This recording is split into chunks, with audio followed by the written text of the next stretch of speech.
So one of his most important speeches of Dr. Ambedkar is the one he delivered on 25th November 1949 while proposing the constitution document.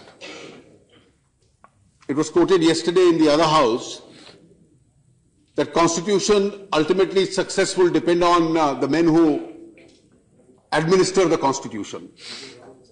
He had also in the same speech said कि political democracy जब तक social democracy नहीं बनेगी और equity और न्याय नहीं आएगा तब तक पर्पस नहीं सर्व होगा. But there was a third thing that he said in that speech also. And I don't know why people leave out that third thing. And this is in the context of the point I was making. That's para 2 of his speech. And I quote him. My mind is so full of the future of our country that I feel I ought to take this occasion to give expression to some of my reflections thereon. On 26 January 1950, India will be an independent country. He actually meant Republican constitution. What would happen to her independence? Will she maintain her independence or will she lose it again? This is the first thought that comes to my mind. It is not that India was never an independent country. The point is that she was once lost her independence, she had. Will she lose it a second time? It is this thought which makes me the most anxious for the future.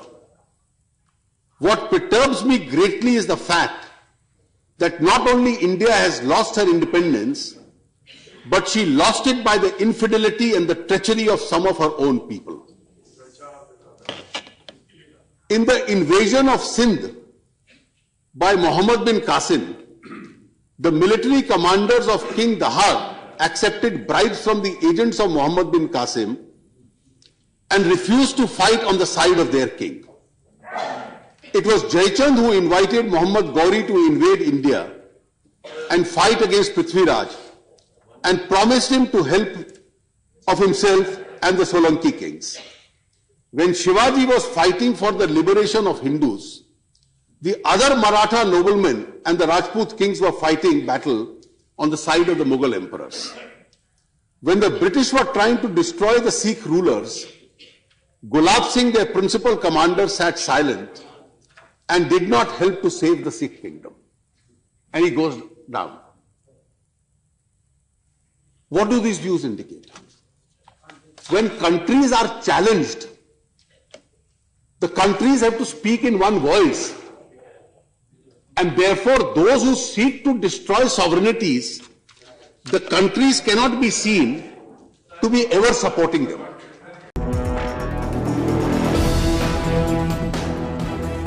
संविधान सभा ने ये लिखा था कि जब देश पे गहरा संकट आए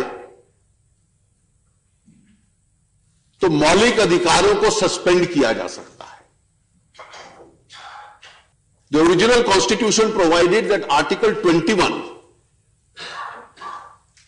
which speaks of life and liberty for every citizen,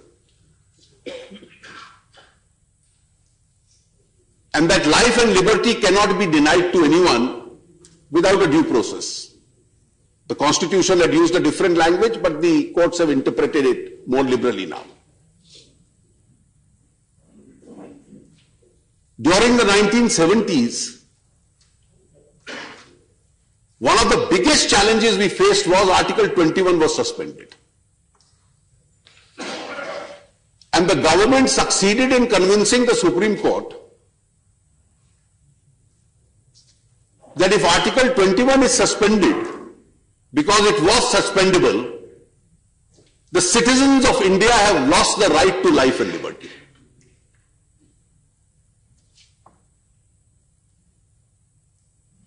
This was dictatorship at its worst.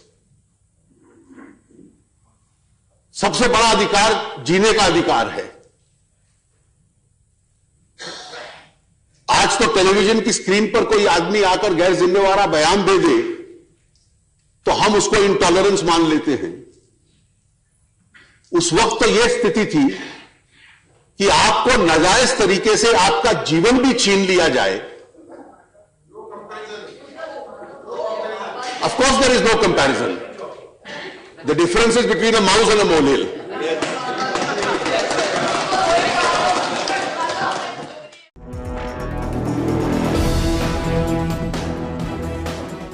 आज इस देश में, पूरे विश्व में सबसे बड़ी चुनौती जो किसी भी संवैधानिक व्यवस्था को है, वो पूरे विश्व में आतंकवाद को है। और आतंकवाद सीमा पार से हो, लोग आए या देश के भीतर से हो, उस चुनौती का सामना हमने करना है।